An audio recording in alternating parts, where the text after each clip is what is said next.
How did the Mavericks move forward after Luka Dončić's superhuman return? We'll discuss with a special guest today on the DLLS Mavs podcast. Here we go.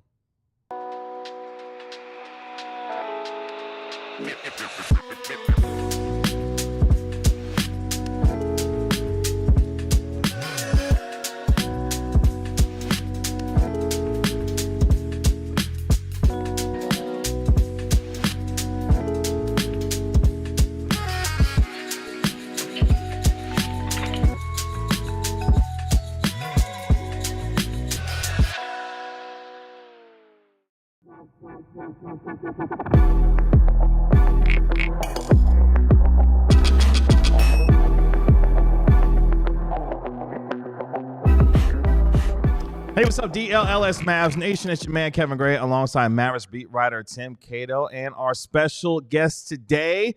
He is the managing editor of Mavs Moneyball. He is, of course, Kirk Henderson. Kirk, what's going on? Hello. Thank you for having me. Yeah, I appreciate you hanging out with us today on the DLLS Mavs podcast. In a very Kirk Henderson way. The reason this is happening is he quote tweeted our video last night and was like, man, they're having everybody on but me. And in a very Tim Cato way, I was like, just replied to the tweet, said, come on the show. And here you are. And I love, like people think that business and the world is complicated. No, not really. No. I just saw you quote tweeted and I was like, you know what? This is a great show to have Kirk Henderson on. Because I'm at my best when I'm really kind of fired up. Did something set you off a little bit? Anything happen? It's been a rough. He's fired up about the Mavericks making the play-in. That's what it is. Oh, yeah. You're pissed that they lost the 9th seed. Well, a little bit of that. If we're being honest, there's just a whole cornucopia of options of things to talk about. And last night's game and everything surrounding it just really brought it back out of me. I thought I was kind of dead in terms of I thought I had bled it all out. And then on my own podcast, I had a show and people came on and were sharing things, and it just really kind of got me going again. And then I actually joined your show while hosting my show. Yeah, you were in the comments, in the chat. Yes, at the same time you were hosting your show. Like you literally said, I'm multitasking right now. I was having a great time. I was having a great time. It's like the I'm calling both games. The Kevin Harlan. Harlan. Thank you. I kept trying to say Breen, and I'm like, I know that's not right. You're speaking to our hearts. Kevin Harlan, Kansas City guy. You're doing everything at once. Pat Mahomes was at the game last night. I saw somebody tweet.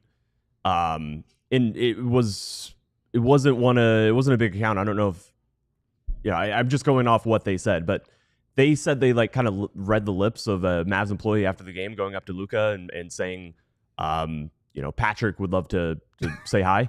Thought it was Patrick Dumont. And the first impression was like Patrick Dumont, and then it was Pat Mahomes. Different Patrick.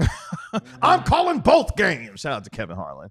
Yes, Patrick Mahomes was in the building. A lot of dignitaries in the building. Patrick Mahomes, Derrick Henry was also in the building. Dirk Nowitzki was also in the building as well, sitting next to his new broadcast colleague, Taylor Rooks, as part of Amazon Prime and their coverage of the NBA going into next year.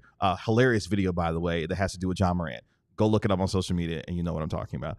But how do the Mavericks move forward after Luka Dončić's return last night? You'll also hear from Luka Dončić in his own words and how he felt about his emotional return. Anthony Davis and Jason Kidd as well, because apparently it's kind of cool to get compared to Babe Ruth these days. We'll get into that a little bit later on in the show. But let's just start there. Obviously, after the Mavericks lost last night, they lost 112-97 with Luka Dončić dropping 45 points for the Los Angeles Lakers in his return. The Mavericks did clinch the final play-in spot by virtue of the Phoenix Suns getting their doors blown off again by the Oklahoma City Thunder without Shai Gilgeous-Alexander. So the Mavericks are officially locked in to the play-in. They will most likely be traveling to Sacramento if things hold the way things are as far as the standings are concerned. But no one is talking about that. They are still buzzing about the return of Luka Dončić. And Kirk, I'll start with you, obviously, as someone who covers this team as intimately as you do, a fan of this team, obviously. I don't know how much so these days. But at the same time, it was going to be emotional either way. But just your lasting thoughts and impressions now that you've had a chance to kind of sleep on it, think about it a little bit more after what we saw last night. So if we're talking about everything surrounding the game versus the game itself, I think the thing that I'm going to take away from it is just how like shockingly sad I was in the moment. I've followed Luka since he was 16, and we've seen him get super upset. And he's not my kid, but he reminds me of my kid in a lot of ways. And so seeing somebody that you care about like that sort of emotional just provokes it in you. And I wish I was actually at my son's basketball practice and I'm sitting there watching it by myself and like getting sort of embarrassingly welled up. But that was sort of the takeaway from everything around the game. And then from the game itself, it was just a stark reminder of the kind of performance that Luka Dončić is capable of. And he still looked a little banged up, a little hurt, and still put in 45 points. And that hurt. That hurt to be on the receiving end of a beating like that. Yeah. Yeah. I mean, I don't know. It's that stood out. I feel like I'm just saying similar things, or I am saying similar things to what I said last night. We did do this less than 12 hours ago, so I feel you. Yeah, exactly. That's right. That's right. That was not angry Luka. I don't know, something about angry Luka. At least he's getting. I don't know, like the fact that he was just so sullen and solemn about the whole thing. Well, the fact that he could score 45 points in that state of mind, I think to me is what's going under discussed, because as you mentioned, angry Luka, fiery Luka, pissed off Luka, we've seen what he can do when he's in that mode. My man literally was crying for 30 to 45 seconds, and then all of a sudden 5 minutes later he snaps into a absolute killer, dropping 31 points in the first half. And I told Tim, I literally walked up to Tim at halftime, I said, Tim, that is the smoothest, unbothered 31 points I have seen someone score in a long time. And that's why I guess that's what I keep coming back to. That's what I keep thinking about. That's what I was thinking about when I couldn't sleep last night. Was this carries some of the same beats of a sports story you're very familiar with, where a player is still beloved by the fan base. A player can still be very good. That breakups are hard. I think that sports, I'm trying to go back to when I first started watching, and this is stereotypical, but what it teaches you as a kid, as a child, is that things happen that are unfair, that you have no control over, and they're going to affect your emotions, and you have to learn to accept them. And this story carries all those beats, except this didn't have to happen. That's right. This did not have to happen. Luka did not ask out. It's not that you are not in control of, one person and his decisions. And, we've seen versions of the story where the guy leaving isn't the villain. He just, the time had run out. But the time hadn't run out. He was just sitting over there, he's on the other side. He's on the other bench. He's wearing the different jersey in this, arena he's so familiar with these fans he's so familiar with. And he just had to go, his job now is to move on, to be this player that he just wanted to do. He wanted to be this player for the Dallas Mavericks. This didn't have to happen like this. I don't know. I don't know how much we want to talk about like the actual X's and O's right now. But while watching what happened last night, is Luka identified the problem and solved it repeatedly. The way he put Derek Lively, who is he's one of our guys. I think everybody still is like collectively in love with Derek Lively, as you should be. Yeah. He made Derek Lively, who I thought in my heart of hearts has like all defensive team potential one day. He was cooking young blood last night, man. He made him look ineffectual. 15 minutes, zeros across the board, except for some points, no rebounds. It was all, and Luka just put him in prison. Yeah. And watching that happen was so, that was heartbreaking. It was also really impressive. And on the Mavericks side of things, for a team that's supposed to be defensively oriented, I was offended by how horrible they defended. It's what are we doing here, guys? That was, Jason Kidd, I've gotten a lot. Mark Stein's given me the occasional lecture on how good a game Jason Kidd has coached since the trade. That was a poorly coached game. So And you'll hear from Jason Kidd a little bit later on in the show, taking some accountability when it came to how he had his guys prepared or lack thereof last night. Interestingly enough, Luka Dončić did something, check this out, that hasn't been done before in a long, long time, and it invokes the name Wilt Chamberlain. So last night, the graphic gets posted during the ESPN postgame interview, Lisa Salters and Luka Dončić. Luka Dončić is the first player since Wilt Chamberlain to score at least 45 points both for and against the same team in the same damn season.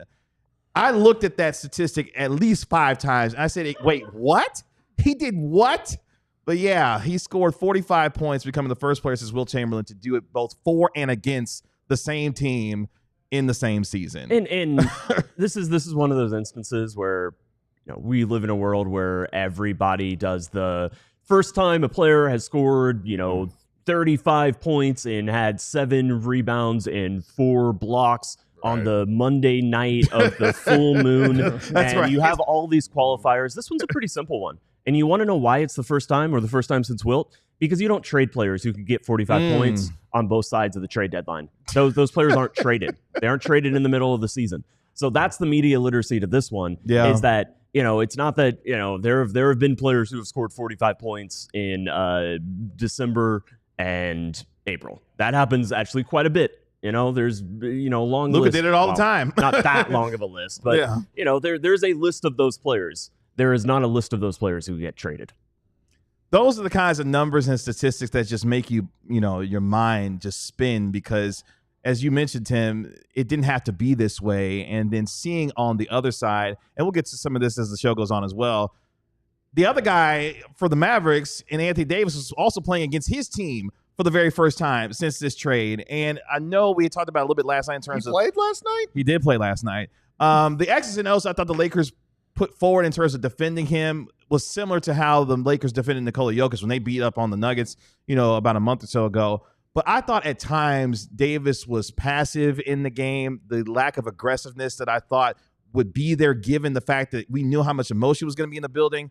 I thought I was going to see a little bit more of that from Anthony Davis, but maybe I should have just paid attention to what he said, which was early in the week, he said there's no emotions for him going into the game. So maybe I should have just believed him because the way that things kind of played out for him, it did not feel like there was a lot of that from his side of things, given the way that he played last night. And I still think it was more about the team construction than aggressiveness, but I did rewatch portions of the game last night, and there's certainly moments where you just kind of look at it. I think a huge reason why Anthony Davis is playing is because of Nico Harrison and the strong connection they have. There was obviously an option for Anthony Davis to just not come back this year. And I think a huge reason, I think there are personal reasons. I think that, but I think a lot of it is this bond that he has with Nico Harrison. As Tim McMahon came on our show and said, there's probably no player he has a better connection to, like since Kobe and outside of maybe Kyrie than Anthony Davis. And I just wonder at some point, when do you, if you're Anthony Davis, you have to think he put me in this situation. And it's not a enjoyable one for him. When the Davis thing, and I'd be very curious. Maybe I should beg someone on my staff to look into this, but I feel that Anthony Davis's game goes as the first quarter goes. Little Josh Howardy in that respect, where if you get a decent looking first quarter, you're going to get a really decent looking game. And one of his first shot attempts was a drive left where it was like a flailing attempt. And when I saw that, I just kind of uttered something to myself, an expletive of sorts, because I knew that from that early on, it's like, this is not going to be his night. Yeah. And they sent the soft double at him enough to make him uncomfortable. He did have 6 assists. He was moving the ball within whatever attempt of an offense the Mavericks have right now. But he looked like he was sort of stuck in quicksand and had no way to get out of it. And I've been really hard on him because he's not. The expectations that Mavs fans have for him are reasonably sky high. And I feel like he's being put in a position to fail, and that's not fair to him. Yeah, it's really not. Let's take our first break here on the DLLS Mavs podcast. When we come back, Luka Dončić, in his own words, him reacting to his emotional return and performance as he was able to handle himself rather well against his former Mavericks team. All that and more coming up next year on the DLLS Mavs podcast. But you know what? Sometimes finances can be messy, and I got something to help you out to make sure that your finances get cleaned up. It is Monarch Money. We know that Monarch Money acts like your personal chief financial officer, giving you full visibility and control so you can stop earning and start growing. It's more than your average budgeting app. Monarch Money is a complete financial command center for your accounts, investments, and goals. Don't just manage your money. Start building wealth with 50% off your first year for our listeners. When it comes to getting control of your finances, Monarch Money is here to help you do that. You've got goals that you want to meet, and Monarch Money is here to keep you accountable on those goals so you make sure that you hit them to get yourself to the kind of financial freedom that you're looking for. So get control of your finances with Monarch Money. Use code DLLS at monarchmoney.com in your browser for half off your first year. That's 50% off your first year at monarchmoney.com with code DLLS. Get to that financial freedom and use Monarch Money to do it today. With all that financial freedom, you're going to have a lot of money left over to get the best deals on tickets with Game Time. I like what you did there. I like that. Yeah, Game Time. They have a new feature called Game Time Picks that makes getting tickets to see your favorite teams play live even easier. Game Time Picks filters out the fluff to show you only incredible deals on great seats. So you don't have to waste time searching through thousands of tickets and you're not quite sure where you're going to be, what your sight line's going to be. You can just see exactly what you're going to be seeing in the building, whether it's a sports game, whether it's a concert, a show, whatever it is you're looking for. Game Time is the place to do it. With Game Time Picks, creation makes it easier to save more on sports, on concerts, on comedy, on theater. So take the guesswork out of buying tickets with Game Time Picks. Download the Game Time app, create an account, and use code DLLS for $20 off your first purchase. Terms apply. Again, create an account and redeem code DLLS for $20 off. Download Game Time today. What time is it? Game time. Game time. Luka Dončić, in his own words, his reaction to the emotional tribute video that he had, plus his superhuman performance as he dropped 45 in a win for the Lakers over the Mavericks last night. Mavericks off today. They'll be back on the floor tomorrow when they welcome in the Toronto Raptors as they get ready to finish up their last 2 games of the season. They play tomorrow, and then on Sunday, they will be on the road for their regular season finale against John Morant and the Memphis Grizzlies. We're joined live in studio by the managing editor of Mavericks Moneyball. He is, of course, Kirk Henderson. Appreciate him hanging out with us today as we react more to Luka Dončić and what he was able to do last night, Tanner. Let's start with Dončić speaking post-game. Our guy Tim Cato was there, heard what Luka Dončić had to say, and this is Dončić describing what made him most emotional when he saw that tribute video, and it's a lasting memory, I think, for a lot of us that brought back some good times as well. Here's what Dončić had to say. Well, I mean, all of it for sure, but I mean, I'll probably say that the shot in the finals of the conference finals, we were always the underdog in every series. So the way we came together and played together, it was just another level, and everybody was locked in, and I would say that was the moment when I remember last year. Man, I'm not going to lie to you. When he brought up the fact that was the part that broke him in terms of watching him hit that shot over Rudy Gobert, embodying the fact that, felt like underdogs throughout the entire postseason. And when he hit that shot, I think collectively we were all feeling that same emotion when Dončić hit that shot, because it was a roar heard around the world and one of the more seminal moments of his arrival in terms of that postseason a year ago.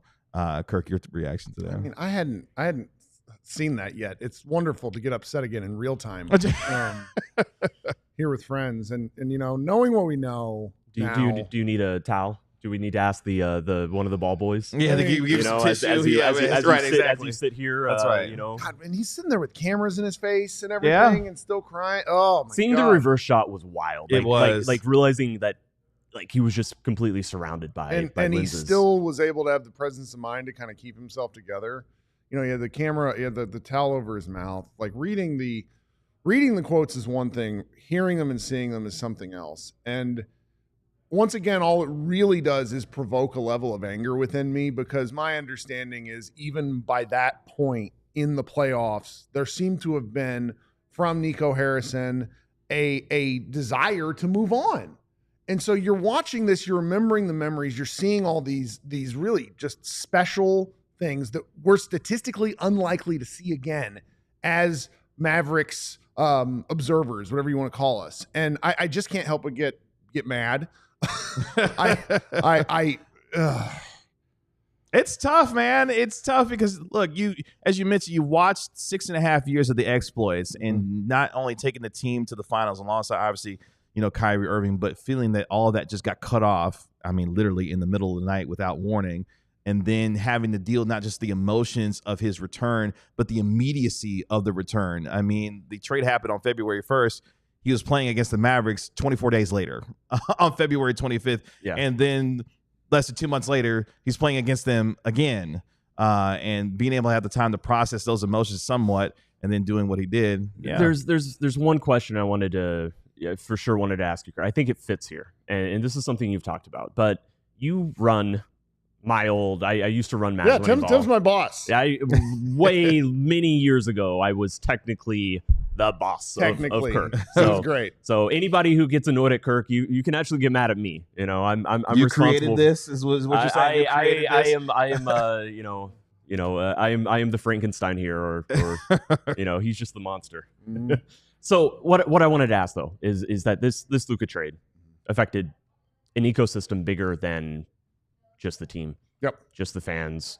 It affected, people in and around the edges. And, sure, there's been times where this show for us hasn't been as fun, but the people I really think about is Mavs Moneyball. Like you last year, around this time last year, for a staff of mostly hobbyists, mostly people, doing this out of their passion to today or the past few weeks, like just how stark is the difference of what it feels like from these people who I assume like you couldn't tell them, you had to tell them to stop writing, I'm sure. A year ago. Well, and it's just I can't imagine how different it is. February was really something else. So for some inside baseball, we have a monthly goal that we try to hit. It's like 120 posts, and let's just say not all of them are art.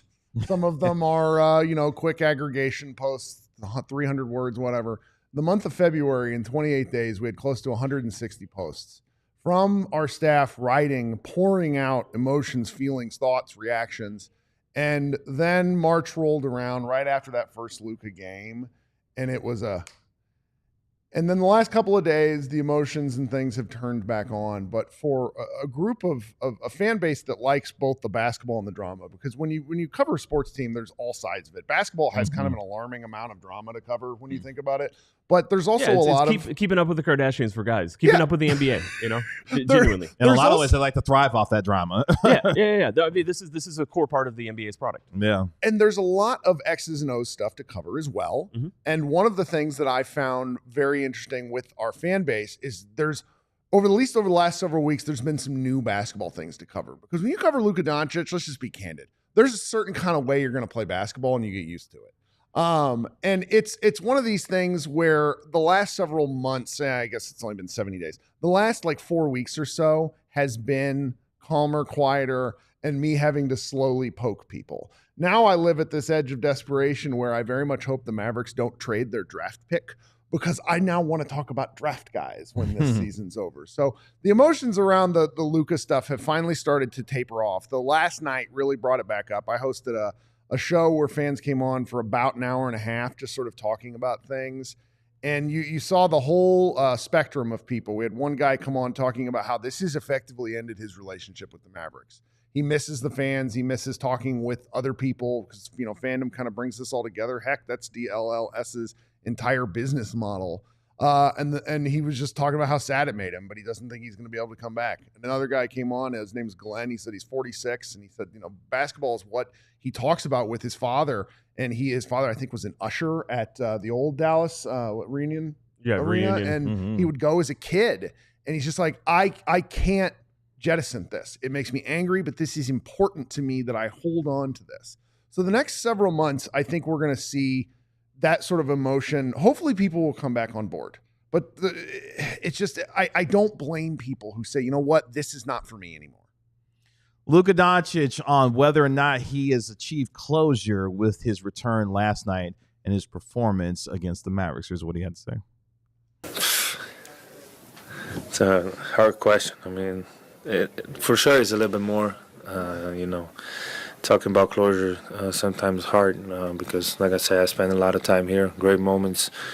But it's, like I say, it's getting more and more, and I got to focus on different things now. Was last night, gentlemen, the first step towards some type of closure, or did it just reopen a wound that is going to be that much harder to close now after seeing what he did to the Mavericks last night? I think every fan's going to have their own unique individual experience to this, which is always what fandom is. It's always what people, but how they process that, whether it sends them further into apathy, whether it, is reignites maybe they get angry, maybe they get, maybe this was a step of closure. I'm certain for some people, I'm sure it was, but it's I think every single Mavericks fan is probably to some degree wrestling with what this means and what it stands for and how they move on. How honest you want me to be? How honest? I mean, 100 honest as you want. There will be no closure for me and many Mavericks fans until the people responsible for this trade are no longer associated with the organization. Full stop. Yeah.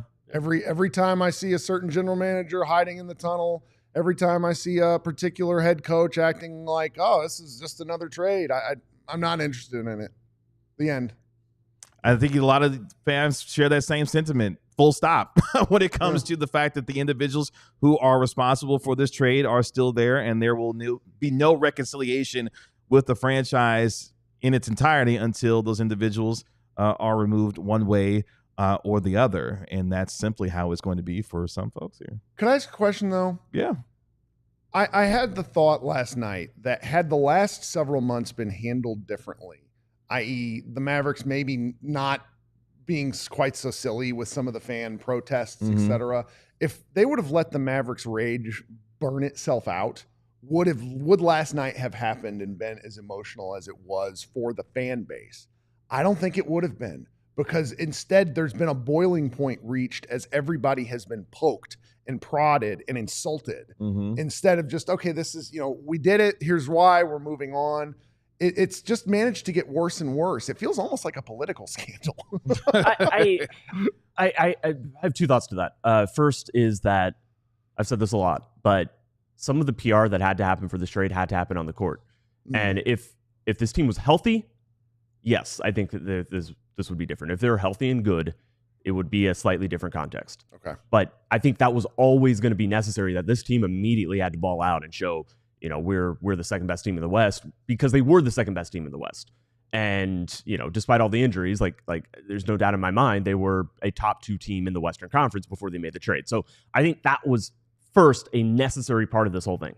And that's always a really perilous way to kind of make this. The other thing I'll say is, like, I don't know how much I want to go down this road, but, a lot of people are like, well, Nico wouldn't stop leaking stuff. And I'm not saying, like, clearly there was conversations had, but a lot of the reporting that happens is not people reaching out to Nico and him, like, saying all this stuff.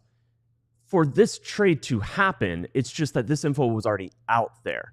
And so, like, I don't think this trade could have happened, and all this stuff, like the Mavericks could have said the right things in their public comments. Like, there's some public comments and areas we clearly have hammered them for that the messaging was wrong. They effed it up.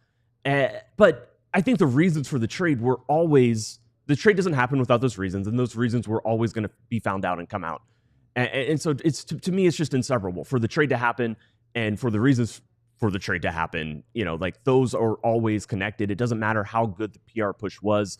The team had to prove it on the court, and some of the way that like all this stuff that you've heard about Luka, if you hadn't heard it, Luka would still be on the Mavericks, I guess is what I'm trying to say. So it's just it's a tricky situation, but no, I don't think it'd be a lot better.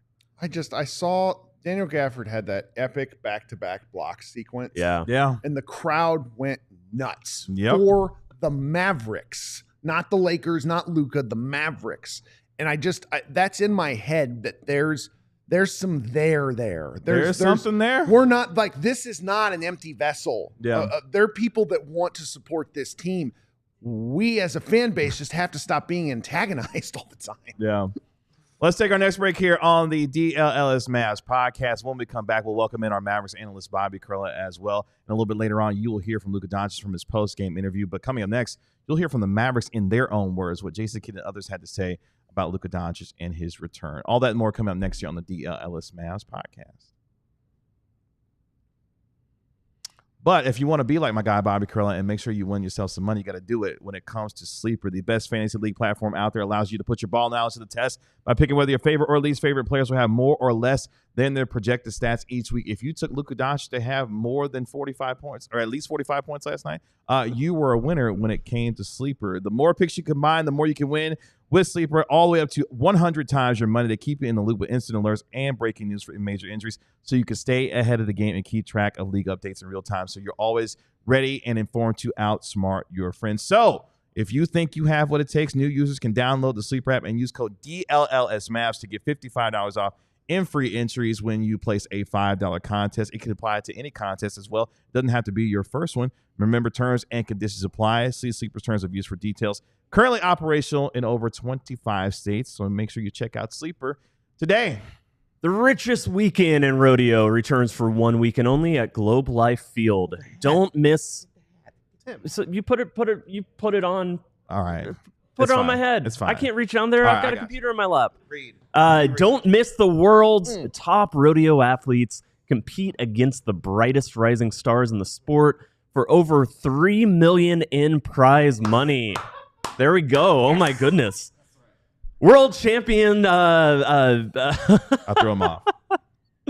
Come for the rodeo and stay for the party. The hottest stars in country music take the stage all weekend long. Friday night features country music artist Bailey Zimmerman, and Saturday night is headlined by Riley Green with special guest Ella Langley. Grab your boots and hat, and we'll see you at Globe Life Field April 11th to 12th. It's back-to-back nights of unmatched competition at the American Rodeo. Friday is the final qualifying round where dreams are made or broken. Then Saturday it's the championship round where the best of the best go head-to-head for the ultimate title. 1 weekend, 2 unforgettable nights in Arlington. Appreciate you joining us here on the DLLS Mavs podcast. Coming up here in just a moment, you'll get some reactions from some. You should leave the hat on for the rest of the show, actually. You never do. I do. I've done it twice. I lead by example. I've literally done it twice, leaving on the rest of the show. We're getting Cowboy Kirk. Oh, Cowboy Kirk in the my building. God. Oh, you rock it better. You rock that pretty good. Look at you. He looks like the Mavs Moneyball logo. I'm not going to lie to you, Kirk. You might not be a guest on this show after I say this, but you look like an overgrown Woody right now. Not going to lie to you.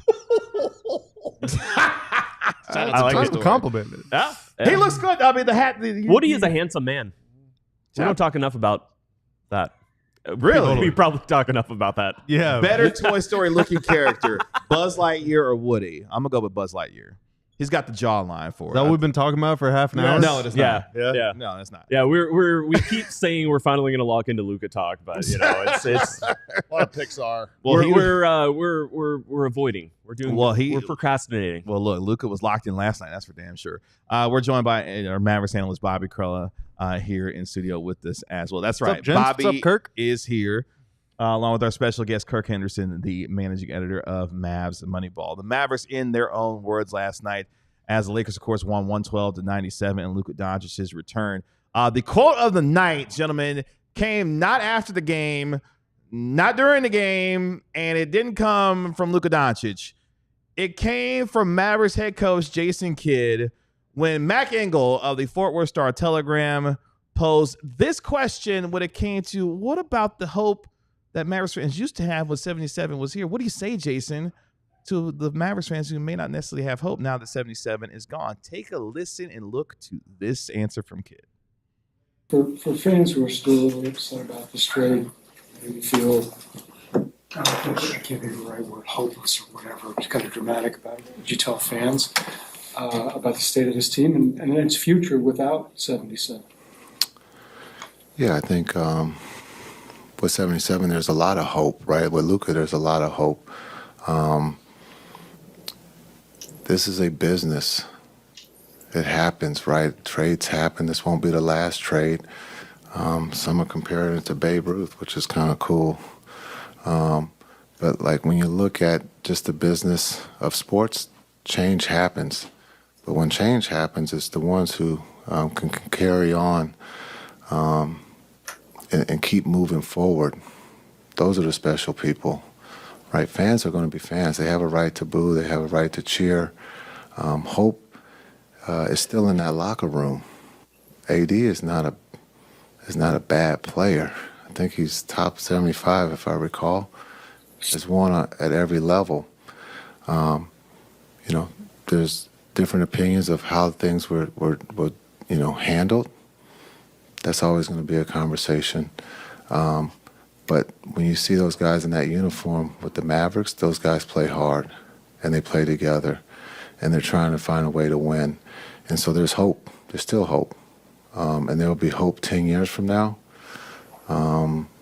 because the league will continue to go. That train doesn't stop for anybody. And so just understanding that the fans will come to grips with this, that we're going to have a chance to win a championship here hopefully soon. And we believe in Nico and Patrick that they're going to do the right thing to put those pieces, in that locker room to give us that chance. Hey, Kirk, how's that land with you? Could we give him a piece of advice? He should go up to every pregame press conference with a shovel because he's just digging himself a hole every time he talks. I hadn't heard the full part of that. That was preposterous. That was there's a lot of Mavs fans that think this is a conspiracy theory trade, that Jason Kidd and Nico Harrison are involved in something to help the Lakers. That sort of thing does nothing to dispel that sort of chatter. What a wild quote. If you read it, if you took it in, just like thinking J Kidd is just trying to convince himself, every word that comes out of his mouth is like, I believe this. He's just trying to speak it into existence. I don't know. It comes off a little bit differently. It's like, hopefully we'll have a chance to win a championship. There's still hope in there. He's saying to himself, like looking in the mirror, like, oh God, they still hope. So I gotta hope. I don't know, man. There's just like so many. There was a lot of stuff in there that could have easily and should have easily been discarded, I think. But at the heart of that statement is truth, which is there's a lot of reason to believe that AD is a great player. I don't think he's a great player right now consistently. I think an offseason of not playing through a groin strain or adductor, whatever, will do him a lot of good. And I also agree, and we all agree, that the players that are on the team right now are busting their ass every single night to go out and try and play hard and win. Sure. They have not won a lot of games. I believe the Wizards have won more games than they have since February 1st, which is pretty awesome. But they're playing hard, and that's something that I can get behind. That's something that I, as someone that wants to support these guys, I can get behind that. I can respect that. It doesn't necessarily translate to skill or to wins, but it's playing hard. That's an ethos. That's like an attitude. That's a mindset. That's something that a fan base will support. It's all the other nonsense. That's the reason why these guys aren't getting lavished with praise every second of every day. It's because for everybody, it's the guy running the team. For almost everybody, it's the guy who bought the team. For slightly less than almost everybody, it's the last guy that owned the team. And then for a lot of people too, it's the guy that's coaching the team. It's everybody except for the players. Yeah. Like Mavs fans, most Mavs fans love the players. Almost everyone in the world can't stand anybody else associated with that team other than the players. So I wish J Kidd would have just talked about the players. You don't got to mention Babe Ruth. He's not in that locker room. You don't got to mention any of that other stuff. Like you can just say, you don't have to say we believe in Nico. No one wants to hear that. That's how you lose the room. The room gave it back to you last night. What they think about Nico. Just say the players play hard. Support these guys. Yeah. That's it. Kidd is known for wearing baseball caps and doing so quite a bit.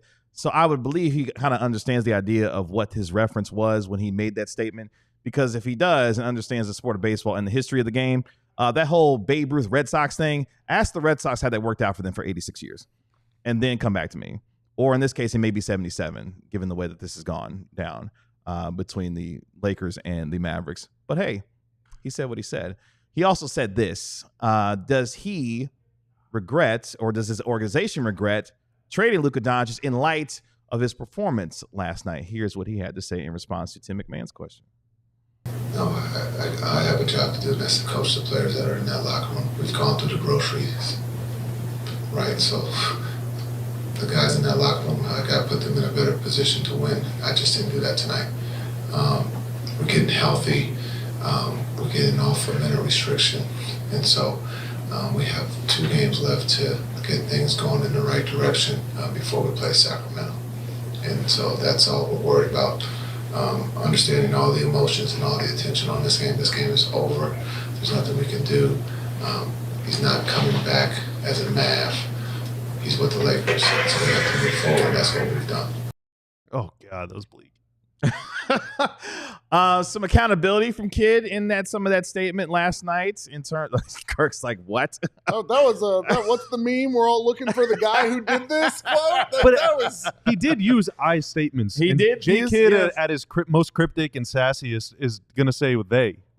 They suck. Our roster is not built for this. It's Nico's fault. The players didn't play hard enough. That's their fault. I'm doing everything I can. I'm only watching. That's an I statement, but it's a them statement. At least he said I didn't do a good enough job, which that got me a little windhorsey. I'm not gonna lie. Well, because the basketball game itself last night, I know we're talking, Kidd quotes and analysis, but that game really could have swung another way pretty easily. The Mavericks had a lead 3 minutes into the fourth quarter. I thought, if we're honest about the fact that you don't really guard Luka Dončić, you hope that he stinks more than anything else. And by single covering him, I thought was the correct move. He simply hit a lot of threes. If he goes 4 of 10 from 3 versus 7 of 10 from 3, that game feels different. And maybe we're talking about this game in a different way. It's Luka Dončić. It's the whole thing. They ran into a buzzsaw. He was asked a very difficult question. I don't begrudge him of that.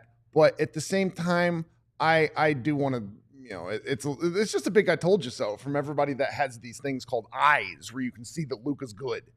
Yeah.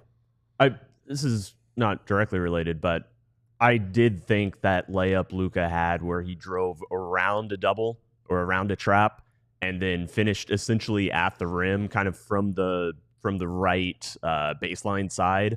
The entire time I kept expecting a pass, and then he just ends up at the rim and finishing. That is a healthy, scary Luka Dončić that is close to the best version of him. Like he is absolutely looking, he's looking like a player that Nico Harrison would have you think that he was never going to be again. Yeah, the back-to-back layups that he had on 2 Dorian Finney-Smith Gortat screens. Were just those were horrendous non-calls. Those guys, he was getting shoved with 2 hands. And at the same time, I was like, that's an actually really impressive non-call getting away because he just moved. It was wild to watch. If you guys haven't seen these layups, I recommend it. Go back Dorian was moving? Yeah, he was just. It was. I mean, it was a 2-handed shove. Like the Lakers do a lot of like even against the Thunder two nights ago. Luka had one of the over the head passes, and they do quite a bit with off ball screens that takes advantage of. Nothing ever happens to them somehow. It's really weird to me. I don't know. Anthony Davis. Yes, but I will say, Luka has this whole thing. He believes there's an agenda against him from the referees, and when they called him for a travel, there's a whole ejection. But when they called him for a travel off like catching, and then they also called him for a lane violation. They did. I at least get where he's coming from. Those were the 2 tackiest fouls or like whistles that technically, of course, were correct. But man, well, the Lakers they draw 2.1 more fouls per game than they commit, which is by far the largest margin in the league. So I think Luka is right where he belongs. Yeah, he just feels right at home right now. He's right at home. Oh, jeez. I don't want to say that. That's depressing. It was funny though because he wasn't. There were several non-calls early in the game that he wasn't complaining about. I was like, dude, he's locked in.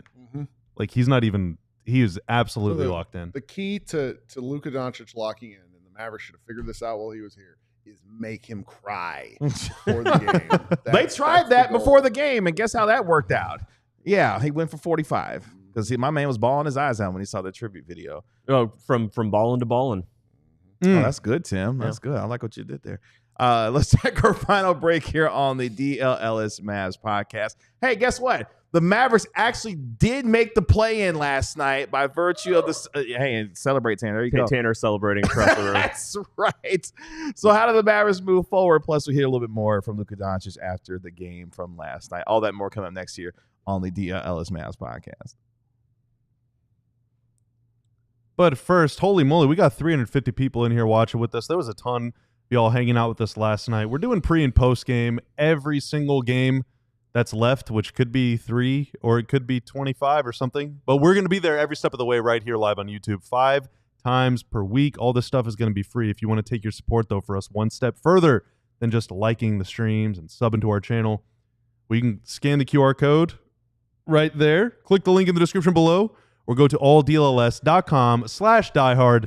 It's so much easier to point at that when you're in the far seat. It really is. That's right. Yeah, the wow. Stein seat is where the magic happens, man. This is where incredible. This I'm so is happy the, for you, Bobby. Like, oh my God. After so many reads and he's like Stretching to try to get over. Yeah, no, but now it's just right here. It's right there. And there's an outlet like right there. I could charge all my devices so effortlessly. But you too can you break some news for us? No, I can't break. Okay, so it's so clearly the way Stein does it isn't the seat.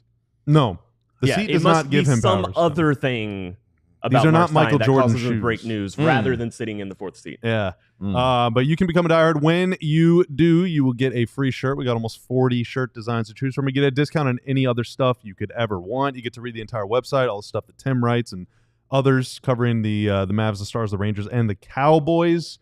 You get to join the DLS Diehard Discord. It's a great place to hang out, and you get a discount on events. Now, we're having our first big one next month, the Lone Star Open, Stevens Park Golf Course, just a few minutes away from downtown. Great course, beautiful views. You don't have to be a diehard to sign up to play as a member of a foursome, including with some of our very own talent here. Former Cowboy Patrick Creighton is going to be there. You can sign up to play with him. You don't have to be a diehard to go, but if you're a diehard, you save 20% on your sign-up fee. You're going to get to play 18 holes. Going to get fed breakfast and lunch. Going to get some swag. It's going to be a great time. Check out our website to sign up and hope to see you there. AllDLLS.com. Become a diehard member today. The best and quickest way you can help us out here is by subscribing to DLLS Sports. Join the over 20,200 strong who have already joined our DLLS Sports family. As we finish up here on the DLLS Mavs podcast, Mavericks off today before they're back on the floor tomorrow to take on the Toronto Raptors. Then the season finale will be on Sunday when they visit Ja Morant and the Memphis Grizzlies. Mavericks secured a play-in spot amidst everything that happened last night. That's because the Suns, who quit about a month ago, got their doors blown off again, this time to the Oklahoma City Thunder. With that Suns loss, the Mavericks will be in the play-in, most likely in the 10 spot, as the Sacramento Kings do hold the tiebreaker and a one-game lead with 2 games to go in the rest of the regular season. So it's time for Tanner to celebrate. Yes. As the Mavericks made the play-in last night. Theoretically, there could be 32 more games. Theoretically. I'm going to go ahead and take the less than on that, Tim. That's right. Oh, so you think not every series is going to go to 7? Yeah. Okay. Makes sense. That's a good call. Faux. Yeah. Oh, there you go. Yeah, a couple 5 games mixed in. We're joined in studio by our guest today, Kirk Henderson, the managing editor of Mavs Moneyball. Appreciate him hanging out with us. Host of Pod Maverick. That's right, host of Pod Maverick. Shout out to Josh Bowe, by the way. You should get him in here. These two and Josh would be the nerdiest, most basketball. Like these guys talking X's and O's. Thank you for that compliment. I mean, it would be fantastic. You learn things from these guys when they all get together, and Tim and Josh have one brain. And then Bobby on top of it, I just couldn't recommend Josh more. He wrote a great piece today over at our site that I wish you'd go check out. Shout out to Josh, bro, as well. Also, shout out to our guy, Mark Stein. As Bobby is sitting in Mark Stein's seat, that's because Mark Stein decided to hop on with Zach Lowe today on the Zach Lowe Show. So he's representing DLLS on the Zach Lowe Show. So shout out to our guy, Mark Stein, hanging out with Zach today. Let's get to a couple super chats here before we finish up our show today. Let's start with Classic Staying Lover with the $9.99 super chat. Way to get me back. Sell enough of the team back to Mark to be 48% and 48% to current owners, and give 2% to Dirk. Make Dirk the GM with the new GM, preferably someone with co-GM. co-GM, and then another co-GM who has ties to Dallas. The problem there is you're missing 2 more %. Well, classic Sting Lover follows up with another one, Tanner. Yeah. 4% to Dirk. Let's go. Math is hard to do. I love the fact that they attached more money to be able to put that there so we can read it. Thank you so much, Classic Sting Lover. That is, there's so many fans that want Cuban to get the team back, and I feel that because, Mark, we're going to show a video Mark as is to why here in just a second. Mark is a guy that's invested in the team's success. He is a fan too. He wants them to win and all that stuff, but there were a lot of holes in the dam and little cracks in the foundation whenever he was around, and that led directly to him selling the team to the people that he sold it to. And so, unfortunately, I think bringing him back in the mix or giving him back control or whatever isn't necessarily gonna fix the whole situation. But I think right now a lot of fans just feel like anybody other than the people that are in control, that's who we want. Who do you want? Don't care. Just not the people that are right now. What's Ross Perot Jr. doing? You don't want him back either. I promise. I promise you don't want him back. To Bobby's point, we'll get to the super chat here in just a second. To Bobby's point, Mark Cuban last night, who was at the game sitting in his Anthony Davis jersey, or T-shirt, I should say, was not feeling the fire Nico chance. In fact, as Tanner puts it up on the screen, and for folks who are going to be listening, say it again. Oh. To throw to it's a video. Oh yeah, it's a video. Yeah, I was like, what is happening here? But yeah, Mark Cuban was sitting in the stands, and he heard "Fire Nico" chants, and as he was sitting there, my man just was shaking his head because, my gosh. Yeah, let's take a look.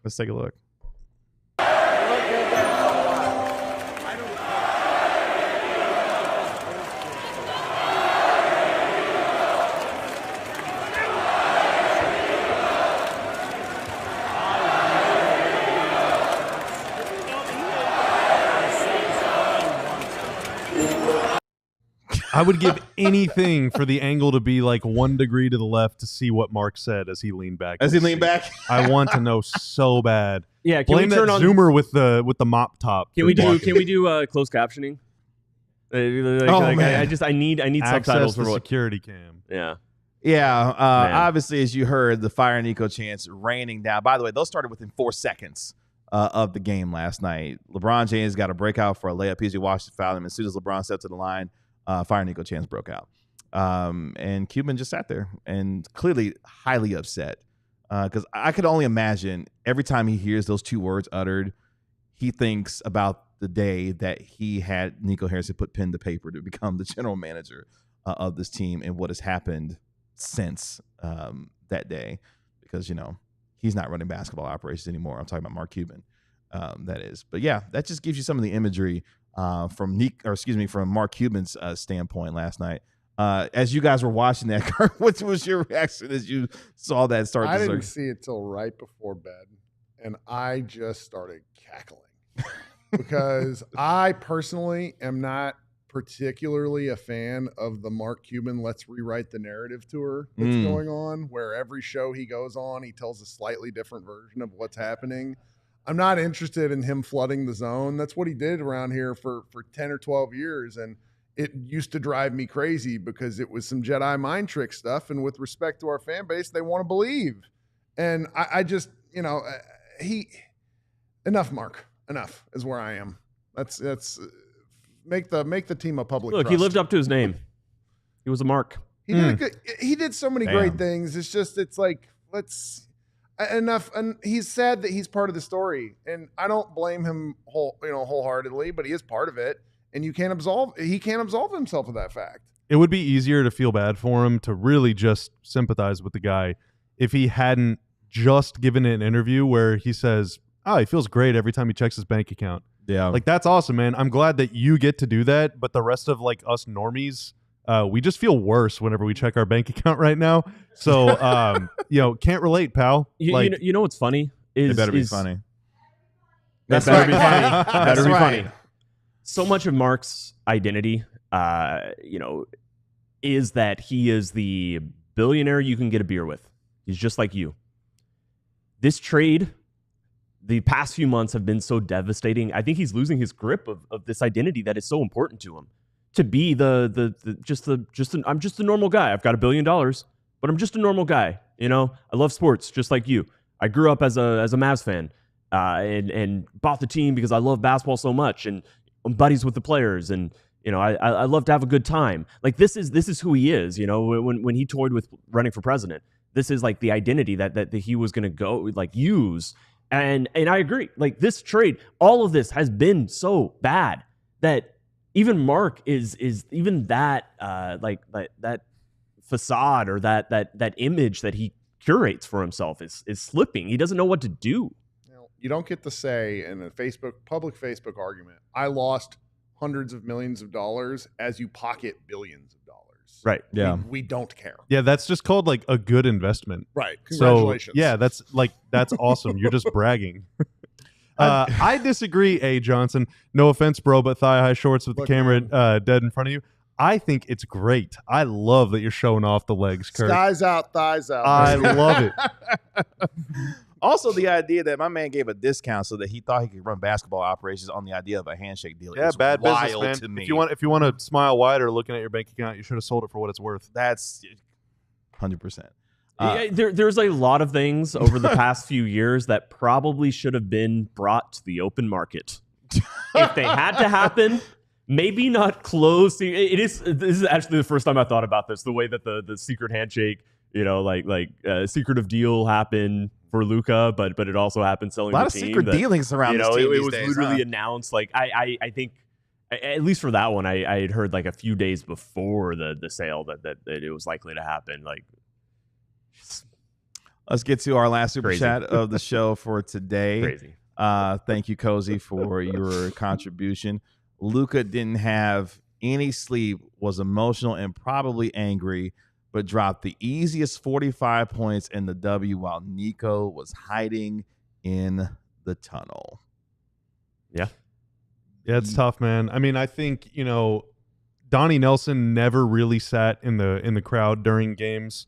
Nico has ever since coming aboard. Obviously, he hasn't since the trade. I'm not sure that he ever will again for as long as he's GM of the Mavs, whether that's another week or another decade. Don't think that dude will ever sit in the crowd at American Airlines Center again, unless the team wins a title or something, because it's too toxic, too literally unsafe for everybody. Kirk, tell the folks where they can find you and what you got going on, man. If you're interested in audio content or you want to, I have a face made for radio, as you can tell. What about the legs, dude? The legs are definitely magazine quality. GQ, come calling, okay? Pod Maverick on YouTube, Pod Maverick wherever you get your podcasts, and over at Mavs Moneyball, I occasionally write, but since I've had children, I don't stringing sentences together while typing is difficult. There's some great Mavs content out there. I've actually worked with this guy at one site, this guy at another site. So they're, we've at the same site also. Yeah, Bobby got wrote some bylines. Did he? For Dirk Week or Championship Week? Championship Week. Bobby has 2 bylines. In fact, old. Yeah. Jason Gallagher has a byline. Play-in prediction, Kirk? Play-in prediction? Pain. Prediction. Payne got eliminated. So I that's would, not an I would opponent they can honestly play. go some sort of horrifying traveling game winner by DeMar DeRozan, where he gets to Death walk by 35 1,000 mid-range steps. jumpers. Right, So exactly. That'll be something. That's where I land. But guys, this has really been fun. I have wanted to do this because you guys actually have a nice studio, whereas I'm recording from my dingy office. So thank you so much for having me. Yeah, thank you for Appreciate visiting you hanging us, out man. with us Thanks today. for coming on. Appreciate Tanner making us look good and sound good as always. Thank you, sir. We will be back tomorrow with our pregame show at 6:45 p.m. on DLLS Sports. They play tomorrow? That's right. They play the Toronto Raptors. 6:45 p.m. will be our pregame show. Bobby will be here for sure. We appreciate him hanging out with us today as well. That's our Mavericks analyst, Bobby Krill. That's Kirk Henderson of Mavs Moneyball. That is our Mavericks beat writer, Tim Cato. I am merely your host, Kevin Gray. We are DLLS Mavs. We will talk to you tomorrow at 6:45 p.m. right here on DLLS Sports. Y'all try to enjoy the rest of y'all's day. Go get some sleep. Take a nap. Go get some ice cream. Enjoy your day, and we'll talk to you tomorrow at 6:45. Y'all be good. Peace. We all silly like the mayor.